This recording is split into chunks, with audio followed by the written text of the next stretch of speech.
인사드리겠습니다. 마라나타. 평안하셨나요? 마스크 좀 벗겠습니다.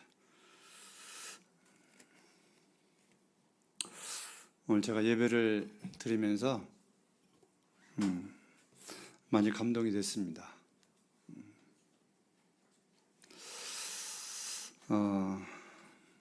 이 더운 여름 날씨에 하나님이 최고의 좋은 조건 속에서 최고의 하나님께 또 주님의 피로 구원받은 최고의 성도들과 함께 예배드리는 것이 얼마나 놀라운 큰 은혜인가를 생각하면서 내가 하나님의 자녀로서 제자로서 또 이 교회 안에 예배를 드릴 수 있는 이 자격과 입을 열어 그분 앞에 감사드리는 것이 정말 기적과 같은 얼마나 놀라운 일인가를 생각하면서 감사가 됐습니다. 감동이 됐습니까? 성도님들 감동이 되셨습니까? 지지난주 기선자매님이 교제를 하시면서 반응을 안 하신다고 이렇게 말씀하셨는데 성도님 삶 속에 반응을 잘 하시나요? 안 하시나요? 아내가 반찬 해주면 어떻게 반응하시나요? 안맛도 않고 드시나요? 아니면 맛있다고 드시나요? 맛있다고 감탄하면서 맛있다고 드시나요? 어떤 표현을 하시나요? 남편이 돈 벌어다 주면 그냥 받으시나요? 아니면 정말 고생했다, 너무너무 고생했다 이렇게 하고 받으시나요? 어떤 게 가장 좋은 방법일까요? 제가 수많은 사람들을 대하면서 대화를 해보면 참 이렇게 우리는 습관이 거의 대한민국 사람들 한 80, 90%는 습관인 것 같아요. 그냥 좋아도 좋아하는 표정을 안 내고, 그냥 아멘이 돼도 아멘 표정을 안 내고, 그냥 마음에 이렇게 꼭 말을 해야만 되나? 이런 경상도 사람처럼 꼭 말을 해야 되나? 왜 사랑하지 않냐? 이렇게 물어보니까 꼭 내가 말을 해야 되나? 눈만 보면 모르나? 이렇게 말을 한다고 그러는데, 말을 해야 돼야 알아요? 안 해도 알아요? 말을 안 하면 아는 것은 하나님밖에 안 계세요. 사람은 반응을 해야 돼요. 주면 좋다, 싫으면 싫다, 마시면 맛있다, 짜면 짜다, 싱거우면 싱겁다. 이 반응을 해야 발전이 있다고 저는 생각합니다.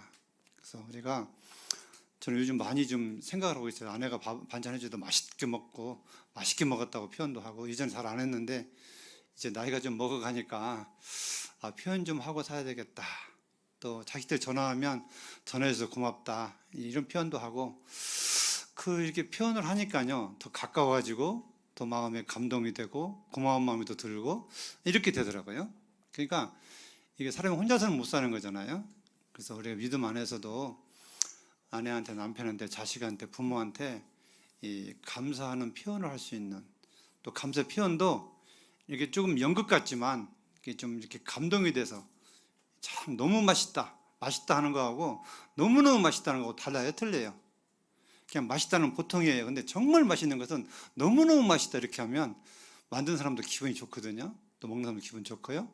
그래서 우리 성도님들 삶 속에 이것이, 제가 볼 때에는 이것도 훈련이 안 되면 안 되는 것 같아요. 정말 연습하고 훈련하고 이것이 생활 속에서 이게 연단이 돼야만 자동적으로 이렇게 삶이 되어지는 것 같아요. 그래서 훈련은 습관을 낳고, 습관은 그 사람 인격을 낳는다고 했는데, 우리는 이 육체가 주님의 피로 구원받은 하나님의 자녀가 의인이지만 여전히 육신을 갖고 있기 때문에 이걸 자꾸 때려 부시지 않으면, 연습하지 않으면 우리가 안 변하는 것이거든요. 그래서 성도님들이, 우리 형제님들 특히나 자매님들에 대한 표현, 여자들은 또 표현을 많이 해줄수록 좋다고 그래요. 남자도 마찬가지겠지만 많이 표현하셔서 화기애애한 그런 가정으로 이렇게 살아가시기 바랍니다. 지난주에 일본의 전 총리가 총에 맞아 죽었죠.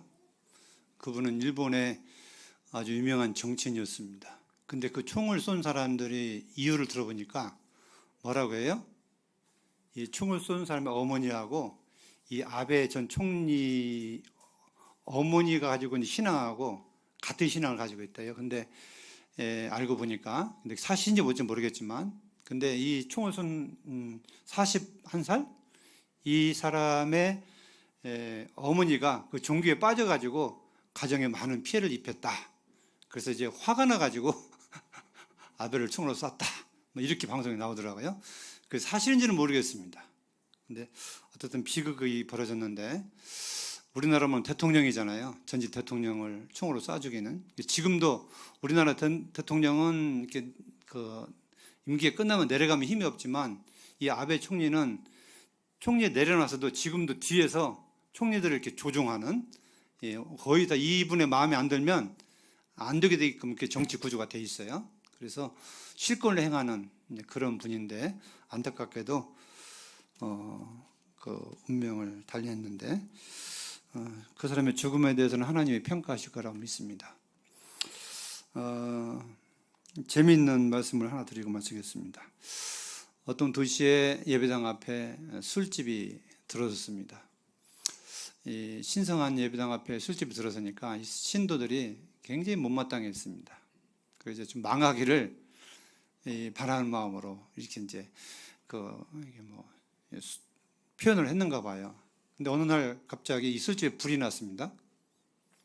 불이 나서 쏙 쫄딱 망해버렸어요. 근데 이 술집 사장님이 이 교회 대표자를 향해서 법원에 소송을 했습니다. 뭔 소송을 했을까요? 판사가 앞에서 소송을 했는데 무슨 소송을 했냐면, 판사님, 우리 술집이 불난 것은 이 신도들이 기도했기 때문에 불이 났습니다. 손해배상을 청구합니다. 이렇게 했대요. 그러니까 이 신도 대표가 그럴 리가 없습니다. 기도한다고 다 되지나요? 그렇지 않습니다. 이렇게 또 반론을 했대요. 그러니까 명판사가 뭐라고 했겠어요? 몽판사가요.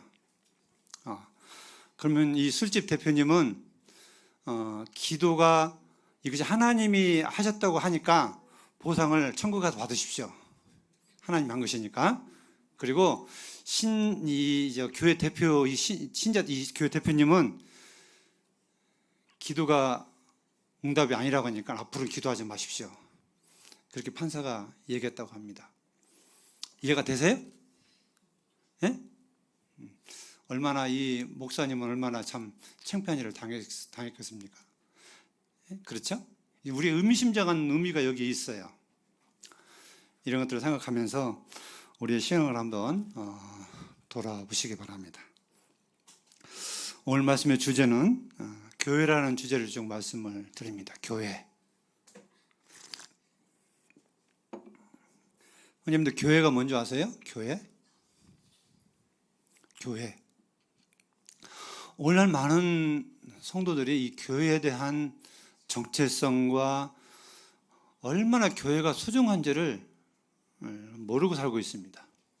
교회는 하나님 말씀에서 찾아보면 헬라어로 에클레시아라고 되어 있습니다. 에클레시아. 불러낸 무리, 죄에서 예수님의 피로 불러낸 무리라고 되어 있습니다. 그래서 성도, 이 성도는 거룩할 성자에다가 무리두자입니다. 거룩한 무리를 가리켜서 성도라고 말씀하고 있고 교회라고 말씀하고 있습니다. 그럼 교회는 무엇이냐 할 때에 많은 사람들이 교회는 이 건물로 알고 있습니다. 건물. 예배당을 교회로 알고 있는데 교회는 건물이 아닙니다. 교회는 구원받은 한 사람 한 사람이 교회이고 구원받은 한 사람 한 사람들 모여서 복음을 전하고 하나님의 교회를 섬기는 이 무리를 향해서 성경은 교회라고 말씀하고 있습니다. 교회는 주님의 핏값으로 사신 창조물입니다. 뭐라고요? 교회는 주님의 목숨과 핏값으로 사신 새로운 창조물이에요.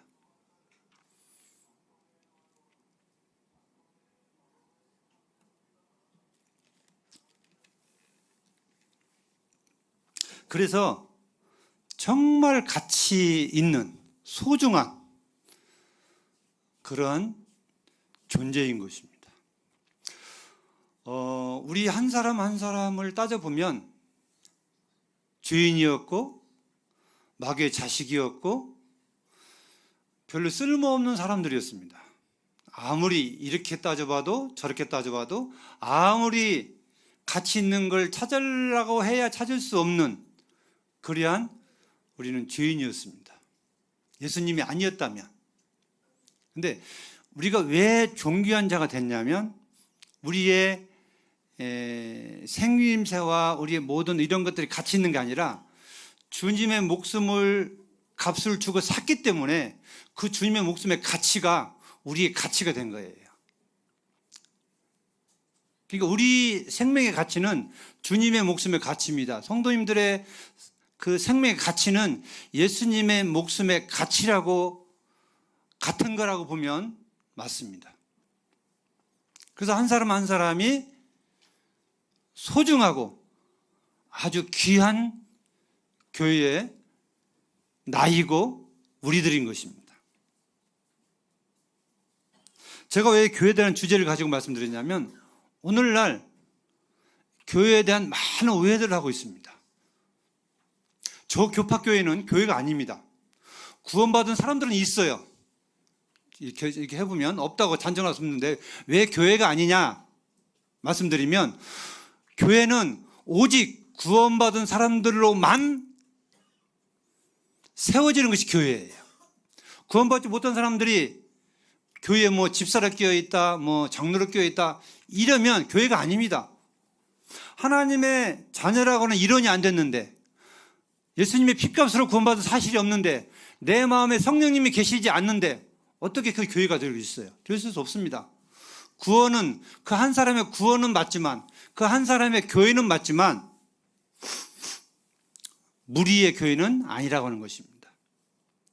그래서 일반 장로교회나 침례교회 이런 분들이 복음이 있고 구원이 있지만 그 한 사람 한 사람이 여기 말씀대로 주님이 피로 사신 구속의 하나님의 자녀인 건 하지만 그러나 하나님이 말씀하신 주님은 머리요 우리는 각 지체라고 하는 이 교회에 대한 무리는 아니라고 하는 것입니다. 이건 선을 확실히 그어야 돼요.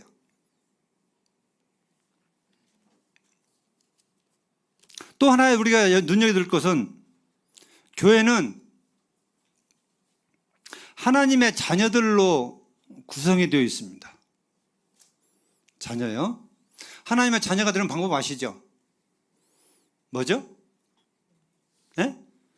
요한복음 1장 12절에 보시면 영접하는 자 곧 그 이름을 믿는 자들에게는 하나님의 자녀가 되는 권리, 권세는 권리입니다. 권리, 자격입니다. 자격.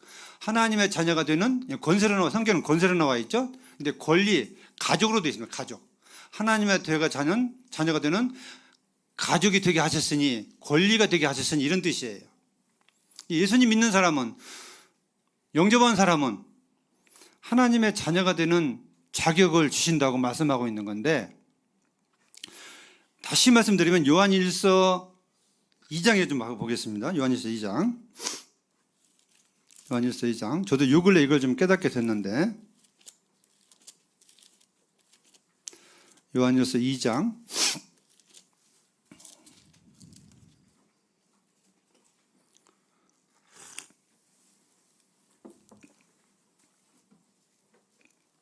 (12절) 같이 읽겠습니다. 12절 한번 읽어보실까요? 시작.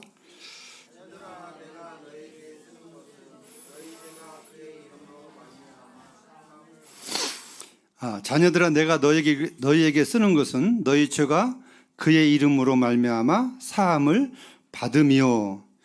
여기서 자녀는 어떤 대상을 가리킬까요? 자녀. 우리는 보통 자녀라고 하면 잘 아셔야 돼요. 자녀라고 하면 그냥 하나님께서 구원받은 사람들 모두, 그러니까 나도 자녀, 너도 자녀, 다 자녀라고 이렇게 표현되어 있는데 맞아요. 근데 여기 자녀는 아주 금방 태어난 아이를 가리키고 있어요. 그러니까 여기 요한복음 1장 12절에 영접하면 예수님 이름 믿으면 자녀가 된 권리를 준다고 했죠. 이게 태어나는 과정이거든요. 이 막 태어나는 자녀. 엄마를 알아봐요, 못 알아봐요? 아빠를 알아봐요, 못 알아봐요? 못 알아보는 그 상태예요, 이게. 이 말씀하고 이 요한 2장 12절 자녀들아 내가 너에게서 이걸 쓰는 것은 너희 죄가 예수님의 이름으로 말미암아 사함을 받음이요. 이 태어나는 과정을 같이 말씀하고 있는 같은 맥락의 말씀이에요. 이 말씀이. 그래서 우리가 하나님의 자녀가 등록이 되는 것은 내가 죄사함 받았다고 하는, 내가 죄 문제를 해결했다고 하는 이 사실을 예수님을 통해서 믿을 때에 하나님의 자녀가 되는 이러한 자격이 주어진다고 말씀하고 있는 거예요. 저도 이 말 사실 몰랐는데, 그 다음에 이 14절에 보시면 아이들아 내가 너희에게 쓴 것은 너희가 아버지를 알았으며, 여기서 아이는 대상이 어떤 대상일까요? 아이. 이 아이는 이제 엄마 아빠를 알아보는 수준. 지금 우리 이혜리가 엄마 아빠를 알아봐요? 못 알아봐요? 조금은 알아보고 조금은 못 알아볼 수도 있어요. 아직 지금 확실하지가 않아요. 근데 좀 더 크면 우리 저기 명준이나 민우나 이런 아이들 보면 엄마 아빠 확실히 알아봐요? 못 알아봐요? 아, 이게 우리 엄마 아빠다, 이게 아빠다, 엄마다, 이걸 알아보는 것처럼 이 상태는 지금 막 태어나서 좀 성장한 단계를 말씀하고 있는 거예요. 젖을 땐 엄마 아빠를 알아보는 그런 단계, 이런 단계를 말씀하고 있는 거예요. 그 단계가 되면 알아보는 게 뭐냐? 자식이 부모를 어떻게 한다고요? 알아보는 거예요. 부모는 자식이 나를 못 알아봐도 내 자신인지를 알아요, 몰라요? 알아요. 애 깐난이 내가 낳으면 이 아이는 나를 못 알아봐도 나는 내 자식을 알아볼 수가 있어요. 그래요, 안 그래요? 그런 것처럼 우리가 막 구원받으면 하나님이 어떤 분인가를 나는 몰라도 하나님 나를 알아본다는 거예요. 그 사실 믿으면. 근데 우리가 이제 조금 영적으로 1년, 2년 지나서 성장하면 이제 하나님이 아버지라는 사실을 내가 아이가 부모를 알아가는 것처럼 알아간다고 하는 거예요. 이게 지금 성장의 단계를 말씀하고 있어요. 여기 청년들아, 아비들아라는 말씀도 자녀들아, 아이들아, 청년들아, 아비들아, 이 네 가지가 나와 있는데 이 성장의 4단계를 말씀하고 있어요. 이걸 말씀드려본 것은 목적이 아니라 중요한 것은 교회는 온전히 예수님의 피로 죄사함 받은 하나님의 자녀들로 이루어진 것이다. 이걸 말씀드리기 위해서 지금 제가 말씀을 읽어드린 것입니다. 내가 어떻게 하나님의 자녀가 됐느냐, 이런 증거를 대라면 여기 요한복음 1장 12절과 2서 12절 말씀을 대주해서 같이 설명을 해주면 이해가 훨씬 빠릅니다. 그런 부분에서. 그래서 앞으로 이것들 참조하셔서 적용하시기를 바랍니다. 교회는 하나님이 왜 만드셨을까요? 교회를 만드신 이유가 뭘까요? 그런데 하나님이 이를 위해서인 것입니다. 우리를 구원하신 목적은, 우리를 하나님의 자녀로 삼아주신 것은 하나님의 사업을 위해서, 하나님의 일을 위해서, 하늘의 뜻을, 하나님의 뜻을 예수님이 오실 때는 예수님이 그 뜻을 받들어 다 이루어 주셨는데, 승천하신 이후에는 예수님을 대신해서 하나님의 자녀, 예수님은 큰형이고 우리는 이제 작은 동생들이라고 그러잖아요, 성경에. 예수님 맏아들이고 우리는 차남이라고 그렇게 성경에 기록되어 있잖아요. 그런 것처럼 예수님을 대신해서 하나님의 뜻을 이루기 위해서 하나님이 교회를 예수님을 통해서 세우신 것입니다. 거기에 이제 하나 덧붙여서 예수님이 올라간 뒤로 성령님이 이 땅에 오셔서, 하나님 오셔서 여기에 개입을 하셔서 성령을 통해서 구원받은 사람들, 바로 죄사함 받은 사람들을 성령을 통해서 받는 거예요. 그래서 에베소 1장에 보시면 성령으로 인친 사람들, 예수 믿는 사람들은 성령의 하나님이 인친 사람들이라고 성경에 기록하고 있는 것입니다. 중요한 것은 저나 우리 형제님들이 내 앞에 있는 그 형제 자매들이 얼마나 소중한 사람들인지, 얼마나 귀하게 보는지 한번 돌아보시기 바랍니다. 자, 교회는 주님이 머리고 우리는 각 지체의 부분이라고 했습니다. 주님은 머리고 우리는 몸이고 각 지체라고 했어요. 그러면 사람으로 말한다면 머리와 각 지체인 것입니다. 하나의 하나 아니에요? 하나의 하나. 나눠질 수가 없어요. 그러면 이 나라고 하는 사람이 머리, 손, 발 다 이것이 하나로 뗄 수 없는 관계예요, 이게요. 문제는. 그러면 주님은 머리고 우리는 지체인데, 다시 말하면 주님이 머리고 우리가 지체라면, 성도가 지체라면 성도 한 사람 한 사람을 우리가 어떻게 봐야 되냐 이거예요. 뭘로 봐야 돼요? 무엇으로 봐야 돼요? 예? 몸으로 봐야 돼요? 아닙니다. 예수님으로 봐야 돼요. 예수님으로. 주님으로 봐야 돼요. 우리는 다 성도 한 사람 한 사람을 주님으로 봐야 돼요. 내가 형제들을 볼 때, 형제님 저를 볼 때 주님을 대하듯, 주님을 사랑하듯, 교회를 사랑하는 게 주님을 사랑하는 것이고 주님을 사랑하는 게 교회를 사랑하는 거예요. 맞아요? 들려요? 하나예요, 하나. 그러니까 성도로 대하는 것도 내가 성도를 대할 때에 사람으로 대하는 게 아니라 주님을 대하듯 대해야 돼요. 같이. 우리 옆에 있는 성도들을 보면서 그걸 우리가 늘 인식하고 살아야 돼요. 제가 왜 이런 말씀 드렸냐면 이 교회의 정체성, 교회의 소중함, 이걸 모르기 때문에 교회에 많은 다툼과 분쟁들이 엄청 일어나고 있습니다. 서로 미워하고 다투고 내가 옳다고 하고 이런 일들이 얼마나 많이 있는지요. 정말 가슴이 아파요. 내가 내 앞에 있는 형제가 자매가 내가 섬기는 주님이라면 그렇게 할 수 있겠어요? 내 앞에 있는 형제를 내가 무너뜨리면 누가 무너지는 거예요? 내 앞에 있는 형제가 형제를 세우면 누가 세우는 거예요? 우리는요, 같이 내가 무너지면, 내가 무너뜨리면 나도 무너지는 거예요. 이게 한 몸 지체이기 때문에 그래요. 내가 성도들을 업신여기고 이렇게 해서 이렇게 무시하고 이러면 내가 무너지는 거예요, 내가. 성도 무너지기 전에 내가 먼저 무너지면서 성도가 지금 무너지게 하는 거예요, 이게. 문제는. 근데 성도를 세우면 나를 세우는 거예요. 이게 한 몸 한 지체라는 원리가 그렇습니다. 교회라는 원리가 그런 거예요. 근데 오늘날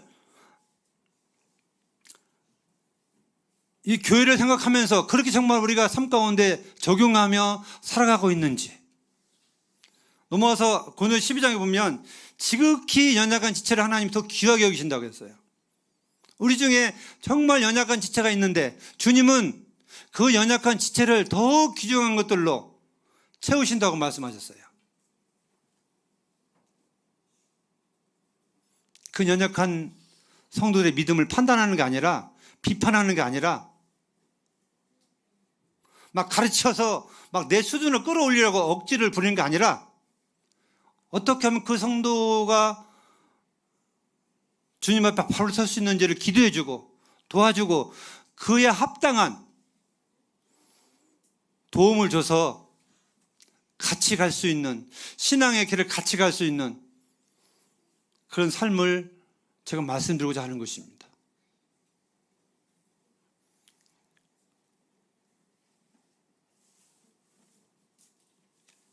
교회는 하나님의 자녀죠. 근데 조금 이런 말씀 드리면 어쩔지 모르겠습니다. 교회는요,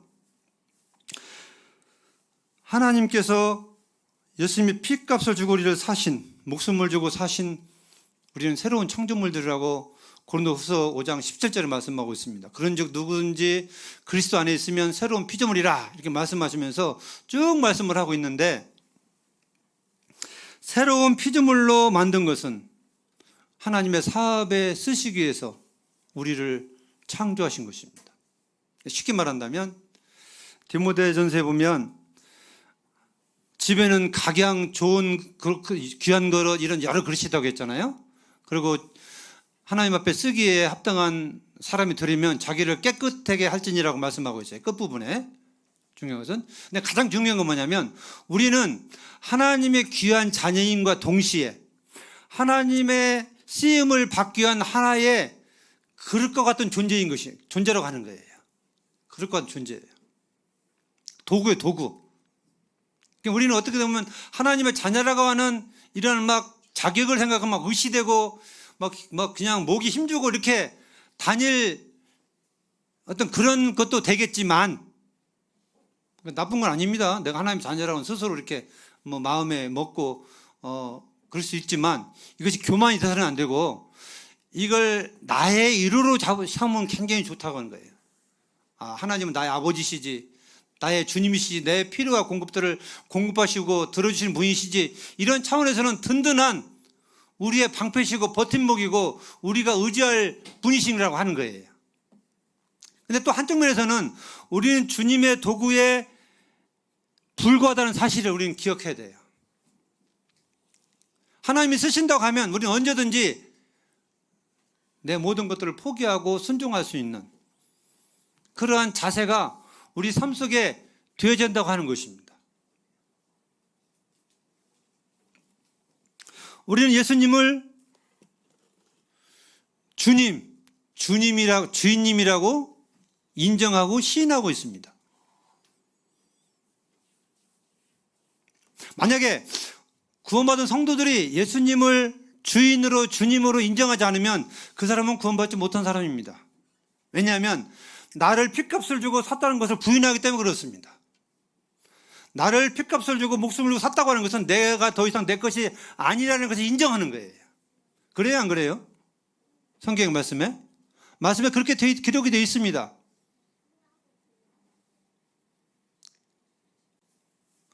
이로는 나는 주님의 것이요 예수님을 주님으로 인정하면서 고백하면서 기도하지만 삶 속에 내 마음대로 하는 거예요. 내 생각대로, 내 의지대로, 내 마음대로, 직장도 다니는 것도 내 마음대로, 교회를 옮기는 것도 내 마음대로, 모든 게 결혼도 내 마음대로, 모든 게 다 내 마음대로 이렇게 되는 거예요. 그럼 그게 예수님을 주인으로 인정하는 것입니까? 주님한테 물어보질 않아요. 기도하지 않아요. 그건요, 교회가 나 한 사람이 교회인데 교회인 주인 앞에 머리를 무시하고 살아가는 거 똑같아요. 주님은 머리라고 하셨잖아요. 그러면 우리가 이 손발 움직이는 게요, 괜히 움직이는 게 아니에요. 어디서 지시를 해야 돼요? 이 머리에서 지시를 해야 이게 움직이는 거예요. 이 머리에서 지시하지 않는데 움직인다? 이게 정상이에요, 비정상이에요? 그건 비정상이에요. 장애자예요, 장애자. 내가 손을 움직이고 싶으면 다 못 움직여요. 이게 장애자예요. 머리가 지시하는 대로 손 움직여야 되고 발 움직여야 되고 머리가 지시하는 대로 따라가야 돼요. 이게 주님이 머리고 우리 각 지체의 부분의 진리인 거예요. 이게 우리의 어떤 이론이 아니라 우리 삶 속에서 주님의 지시를 받고 살라고 하는 주님의 말씀인 거예요, 이게. 교회는요, 나 한 사람 한 사람이 교회예요. 맞아요? 틀려요? 교회는 신부라고 말씀하셨는데, 그러죠? 신부인데, 신부는 나 한 사람 한 사람이 예수님 앞에 신부고, 우리 같이 모이는 공동체가 교회 신부예요. 그래서 정결할 것을 말씀하셨고, 거룩할 것을 말씀하신 거예요. 신랑을 위해서 신부는 성결하고 거룩하고 흠이 없고, 신랑이 나타날 때 공중에 임하실 때에 더럽고 이런 것들이 묻지 않는 순결한 신부로 교회가 주님 앞에 드러나야 된다고 하는 것입니다. 이것은 우리 한 사람 한 사람을 말씀하고 있고 우리 완주 봉동교회라고 하는 성도들의 전체를 말씀하고 있기도 합니다. 물론 상은 내 개인적으로 주님 앞에 신부에 대한 합당한 삶을 살면 거기에 대한 상이 있을 것이고 또 이 무리 중에 교회 중에서 내가 섬기는 부분에 있어서 주님이 거기서 판단하실 거예요.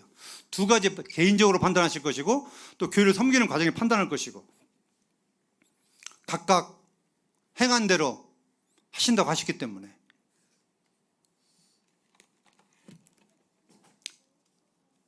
그래서 우리가 교회를 생각할 때에 정말 엄중한 생각으로 엄중한 마음으로 생각해야 됩니다.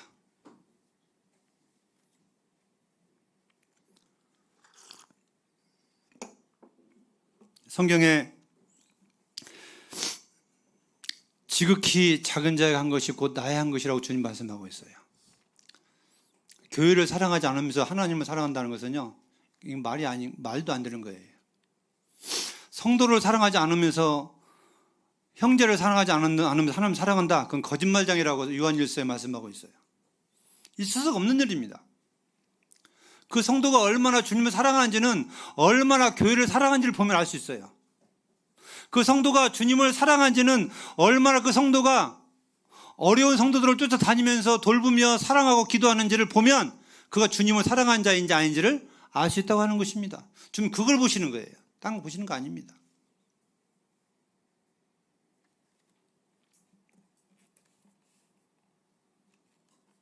지체는요, 교회는 지체는 높고 낮음이 없습니다. 평등합니다. 평등. 오직 머리만 지시할 뿐이고 온몸의 그 지체는 머리가 지시한 대로 입을 열으라고 하면 입을 열어야 되고 들으라고 하면 들어야 되고 지시대로 움직일 뿐이라고 하는 사실을 우리는 기억해야 돼요. 그래서 주님이 지시하는 대로 움직이지 않으면 그건 아무것도 아닙니다. 의미가 없어요. 헛된 삶, 이 단어가 딱 맞는 말이에요. 오늘 제가 경건의 말씀을 교회에다 카톡에 올려놨는데 그거 보면 알아요. 우리는 삶을 돌아봐야 돼요.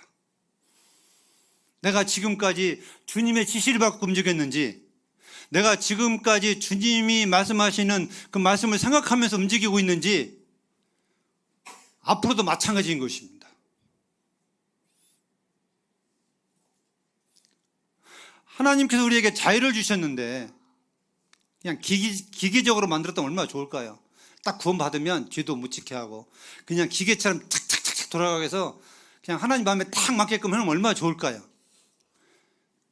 근데 하나님 그걸 원하지 않으셨어요. 우리에게 자유, 선과 악을 택할 수 있는 자유, 세상과 주님을 택할 수 있는 자유, 세상을 사랑할 수 있는 자유, 주님을 사랑할 수 있는 자유, 우리에게 자유를 주신 것입니다. 이 자유 속에서 우리의 선택, 말씀 들었죠? 그 선택이 주님을 향한다고 하면 주님은 얼마나 기쁘시겠어요? 반대로 세상을 산다고 하면 얼마나 슬프시냐 이거예요. 언제나 우리는 항상 주님은 머리고 우리는 각 지체의 부분이라 머리가 어떻게 지시하는지, 교회에게 지시하는지를 우리는 귀 기울여야 돼요. 귀 기울여야 되고 말씀에 집중해야 되고 기도해야 되고, 이렇지 않으면 우리는 내 생각대로 주님 섬기게 되고, 아니 내 생각대로 주님을 따라가는 것이 아니라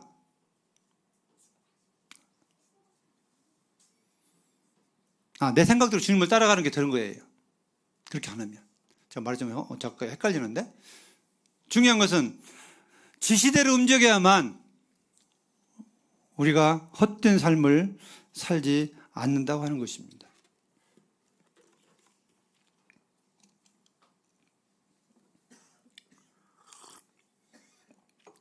시간이 많이 됐는데 우리 디모데전서에 있는 말씀 좀 보겠습니다.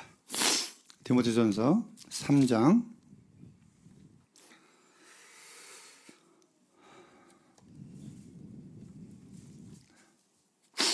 15절에 보시면, 만일 내가 지체하면 너로 하여금 하나님의 집에서 어떻게 행해야 할 것을 행해야 할지를 알게 하랍니다. 이 집은 살아계신 하나님의 교회요 진리의 기둥과 터니라.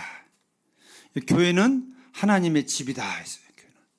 집은 뭐예요? 사람이 거하는 장소와 같은 것입니다. 집. 다 집들이 있으시죠? 집. 그래서 고린도서 6장 20절 보면 너희는 하나님이 거하실 성전이다 이렇게 말씀하고 있어요. 우리는 각자가 우리 마음에 성령 하나님 모시고 계시고 주님을 모시고 계세요. 그래서 하나님이 거하시는 우리는 성전과 같은 거예요. 교회는 하나님의 성전입니다. 하나님이 함께 하시는 곳이기 때문에 여기서는 다툼이 일어나서는 안 되는 거예요. 부모가 제일로 힘든 게 뭐냐면 자식들 싸우는 거예요. 뭐 해다 바치는 게 아니고 내 뱃속에 난 자식들이 서로 자기들이 옳다고 싸우는 걸 부모는 제일로 속상해하고 제일로 보기 싫어하는 것들이에요. 제가 겪어보니까 그래요. 제일로 좋아하는 모습은 서로 화목하는 것입니다. 서로 이해해주고 서로 아껴주고 도와주고 이런 걸 보면 나한테 안 해줘도 부모는 흐뭇한 것처럼 교회도 마찬가지입니다. 하나님이 가장 기뻐하시는 것은 하나님의 집에서 우리가 어떻게 살아가야 하나님을 기쁘게 하시는 것인가를 생각하면서 살아가야 됩니다. 그래서 항상 교회는 화목해야 되고 교회에서 언성이나 다툼이나 이런 것들이 있어서는 절대로 되지 않습니다. 교회는 조용한 가운데 겸손한 가운데 세워져 가야 돼요. 혹시 마음에 안 들면 안 든 일이 있으면 조용히 불러내셔서 밥도 식사도 좀 하시면서 밥 먹고 싸우시든지 둘이 알아서 싸우셔야 되지, 절대 성도들 앞에서 얼굴 붉히거나 싸우거나 싫은 내색을 하거나 그러면 문제가 심각해집니다. 어려워져요. 참 어려워집니다. 전 그걸 많이 봐왔어요. 그래서 누가 조금 이상한 느낌 보이면 거기서 딱 멈춰야 돼요. 우리 조용히 만납시다. 내가 밥 살게요. 밥 좀 먹읍시다. 밥을 먹여놓고 이때 따질 거 따져야 돼요. 싸울 때 싸워도 밥을 먹여놓고 혼내든지 싸우든지 그래야 되지, 그냥 그 자리에서 아무것도 안 먹고 싸우면 더 큰 싸움 벌어져요. 근데 밥 먹고 싸우면 별로 안 싸웁니다. 제가 싸워본 경험이 있어서 그래요. 밥 먹고 싸우면 안 싸워요. 별로. 그래서 정말 그 성도를 위한다면, 그 성도를 세우기로 한다면 그렇게 하시기를 바랍니다. 그다음에 교회는 에베소서 말씀 보겠습니다. 에베소서 좀 빨리 보겠습니다. 시간이 많이 됐기 때문에 2장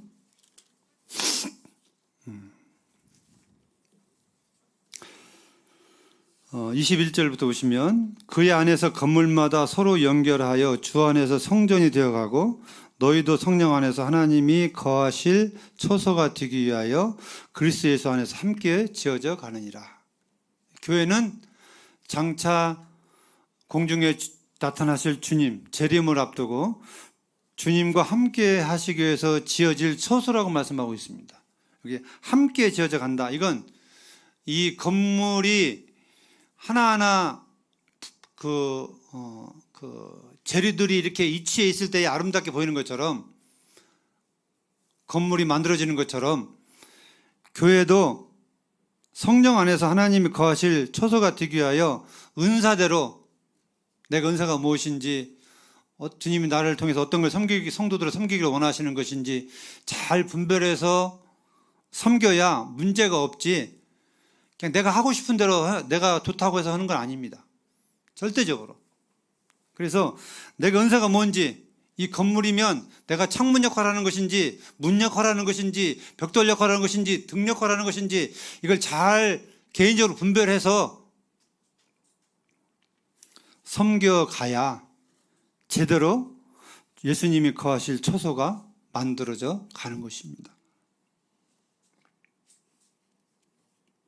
그 다음에 제가 설명을 했지만 고린도후서 11장 2절에 보시면, 이제 좀 정리를 하면서 말씀드립니다. 말씀을 통해서 11장 2절, 내가 하나님의 열심으로 너희를 위하여 열심을 내노니 내가 너희를 정결한 처녀로 한 남편인 그리스도께 드리려고 중매함이로다. 여기 바울 사도는 전도하는 목적, 그 다음에 성도들 간의 목적, 중매, 우리가 전도하는 건 중매예요. 중매. 이방인들을 구원받게 해서 하나님을 자녀로 삼게 하는 것은 예수님을 통해서 예수님의 신부로 맞이하기 위한 중매하는 역할을 하는 거예요. 마치 예수님이 하나님과 우리 사이에 중매 역할을 하셔서 십자가에 죽으셔서 우리를 하나님과 가까이 화목해 가신 것처럼, 우리 또한 안 믿는 사람들 향해서 복음을 통해서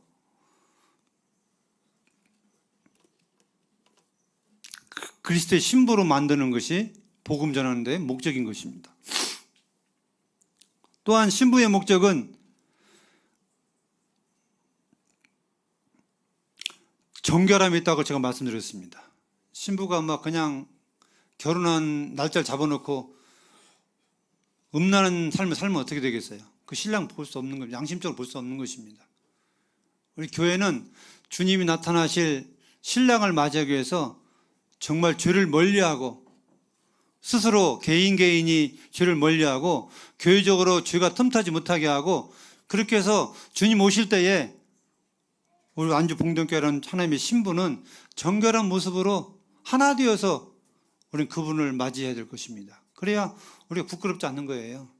이건 그냥 막연한 어떤 스토리가 아니라 앞으로 곧 일어날 일이기 때문에 우리는 정신을 바짝 차리고 이 일에 매진해야 될 것입니다.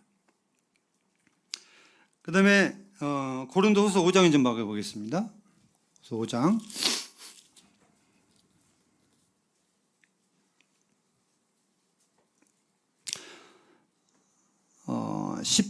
17절부터 보시면 그런즉 누구든지 그리스도 안에 있으면 새로운 피조물이라 이전 것은 지나갔으니 보라 새 것이 되었도다. 모든 것이 하나님께서 났으며 그가 그리스도로 말미암아 우리를 자기와 화목하게 하시고 또 우리에게 화목하게 하는 직분을 주셨으니 곧 하나님께서 그리스도 안에 계시사 세상을 자기와 화목하게 하시며 그들의 죄를 그들에게 돌리지 아니하시고 화목하게 하는 말씀을 우리에게 부탁하셨느니라. 20절 중요합니다. 그러므로 우리가 그리스도를 대신하여 사신이 되어 하나님이 우리를 통하여 너희를 권면하신 것 같이 그리스도를 대신하여 간청하노니 너희는 하나님과 화목하라. 여기 화목 말씀하셨어요. 예, 주님이 우리를 구원하신 목적이 여기 나와 있어요. 화목케 하는 직책을 주셨다 했어요. 직책. 화목케 하는 일을 우리에게 맡기셨다고 하는 것입니다. 그래서 이 교회는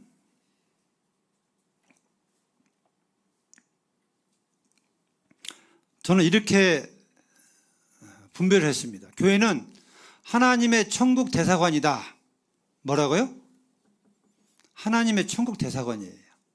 교회는 천국 대사관과 같은 그러한 목적과 이유를 가지고 존재하는 것입니다. 자, 대사관 아시죠? 대사관. 우리 한국에 대사관이 어떤 대사관이 있죠? 일본, 미국, 프랑스 각국 나라 외교를 맺은 각 나라의 대사관이 우리 한국에 있어요. 우리 한국도 많은 나라에 대사관을 파견했습니다. 정부에서. 수많아요. 그럼 대사관이 한 역할은 뭐예요? 그 지역에 가서 자기 나라를 피하라고 홍보하고 또 여기 일본 사람들 들어오면 한국의 국적을 따려면 한국의 국적을 딸 수 있는 그런 법의 테두리가 있어요. 법이 있어요. 법. 이런 것들이 내가 한국 국적을 따기 원한다면 그 대사관을 통해서 방법을 알아가지고 시험 보든지 어쨌든 자격에 합당한 것들을 갖춰야만 대한민국의 국민이 되는 것처럼 이 하나님의 교회는 천국의 대사관과 같은 역할을 하기 때문에 여기서 복음을 전해서 믿는 사람들 하여금 복음을 전해서 하나님을 자랑하고 예수님을 자랑하고 예수님이 하신 일을 통해서 많은 사람들을 천국의 백성이 되게 하는 놀라운 일을 하나님이 우리에게 맡기셨다고 하는 것입니다. 이거 엄청난 겁니다. 그래서 우리 완전 봉동교회 성도님들 한 분 한 분은 천국의 대사관 직원이에요. 직원. 그렇기 때문에 하나님의 나라를 위해서 하나님의 영광을 위해서 복음이라고 하는 이 놀라운 이 무기를 가지고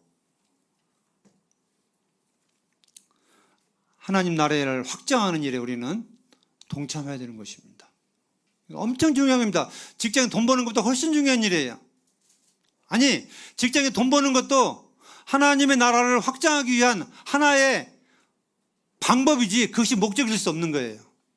구원받은 성도는 돈 벌어서 먹고 사는 게 목적이 아니라 가장 중요한 목적은 복음이요, 복음 전하는 것입니다.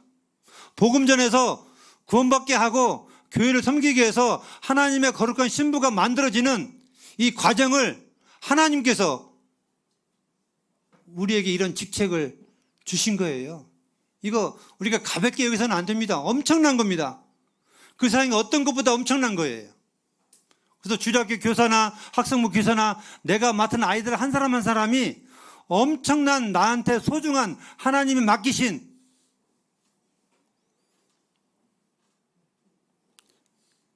영혼이라는 사실을 우리는 잊지 말아야 됩니다. 결코 소홀히 해서는 안 된다고 하는, 이 우선순위가 바뀌어서는, 목적이 바뀌어서는 안 된다고 하는 거예요.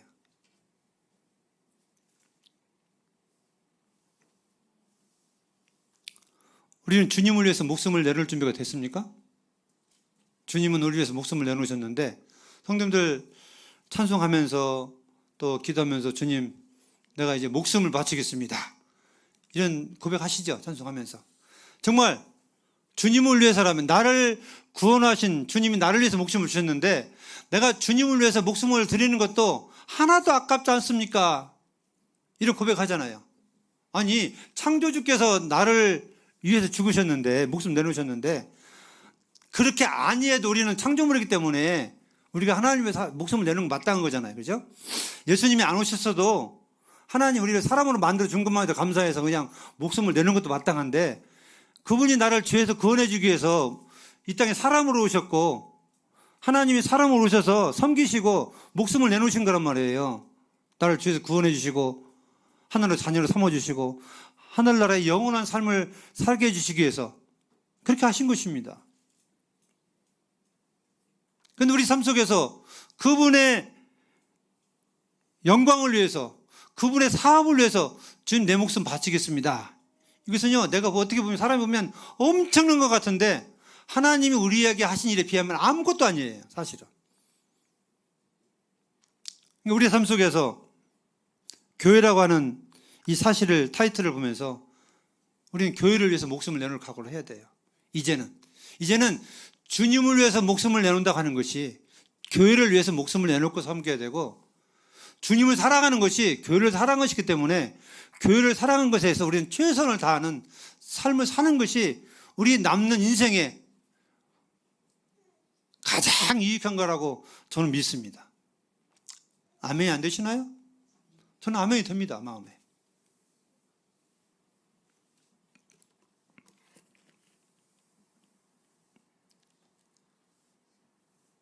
하나만 더 말씀드리면, 저를 포함해서 우리 성도님들이 이 교회에 대해서 참으로 내 생각대로 판단하고 생각하고 그렇게 하지 마시길 바랍니다. 제가 종종 그런 고백을 하는데, 자, 하나님 앞에서 한번 생각해봐요. 하나님 앞에서 도둑질한 죄하고, 도덕적인 죄죠. 그 다음에 하나님의 섭리를 거스르는 죄하고 어떤 게 더 크겠어요? 어떻게 더 클까요? 하나님 보시기에 다 커요.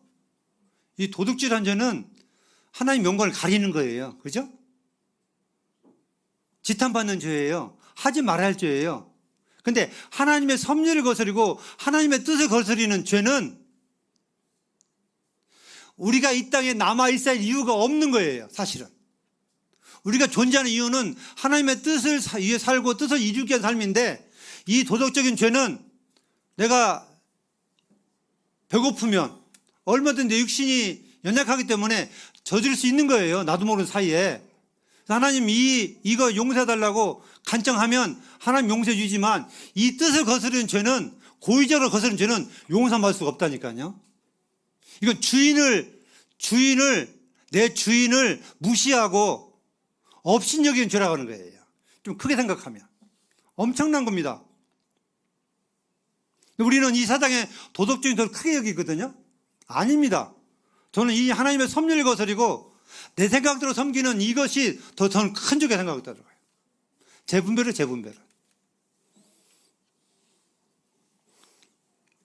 그래서 마무리하겠습니다. 내가 하나님의 한 교회의 일원으로서 형제님들 어디 계시든지 이 사실을 잊지 마시고 내 마음대로 생각하고 내 마음대로 판단하고 이런 모든 것들을 하지 마시기 바랍니다. 정말 좀 물어보세요. 내 주인한테 물어보세요. 우리 여기 청년 형제들한테 결혼 언제 할 거야? 그러면 난 30살 할 거예요. 나는 뭐 하면 할 거예요? 난 뭐 할 거예요? 직장 어떻게 할 거야? 나 이렇게 할 거야? 저렇게. 정말 물어보셨나요? 주님 그렇게 하라고 하셨나요? 주님 그렇게 하라고 하시면 그렇게 하세요. 너 30살 결혼하라. 이런 지시를 받았다면 그렇게 하세요. 근데 지시받지도 않았는데 내 마음대로, 내 생각대로 나 30살에 할 거야. 나 28에 9에 할 거야. 이렇게 하다가요. 때를 놓쳐버리면 하나님의 섭리를 놓쳐버리면요. 결혼이 엉망진창이 되어버립니다. 정말 그래. 내 생각대로 안 되는 거예요. 내 마음대로 안 되는 거예요. 간단한 예로 요즘 청년의 결혼 조건이 뭐예요?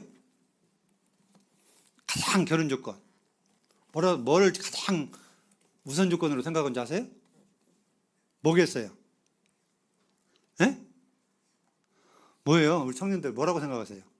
우리 여가 결혼을 얼마 안 짠 청년들이 있는데 주원 형제 뭐라고 생각하세요?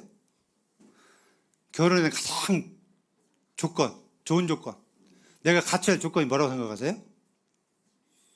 뭐예요? 집이에요? 직장이에요? 이거 두 가지를 많이 생각을 해요. 나는 집이 있어야 돼. 나는 직장에 있어야 돼. 나는 집이 있고 직장이 안전한 직장이 되지면 나는 결혼을 할 거야. 이 생각을 가지고 있어요. 이거 버려야 됩니다. 왜 버려야 되냐면 계획은 갖고 있어도 괜찮아요. 근데 하나님이 역사하시는, 하나님 인도하시는 공간을 열어놔야 돼요. 사실은. 그러니까 내가 지금 직장도 없고 집도 없어요. 결혼하고 싶어요. 그럼 그 문제를 그대로 하나님께 갖고 나가서 하나님 나 이런 사람입니다. 이런 나한테 올 수 있는 자매라면 내가 순종하겠습니다.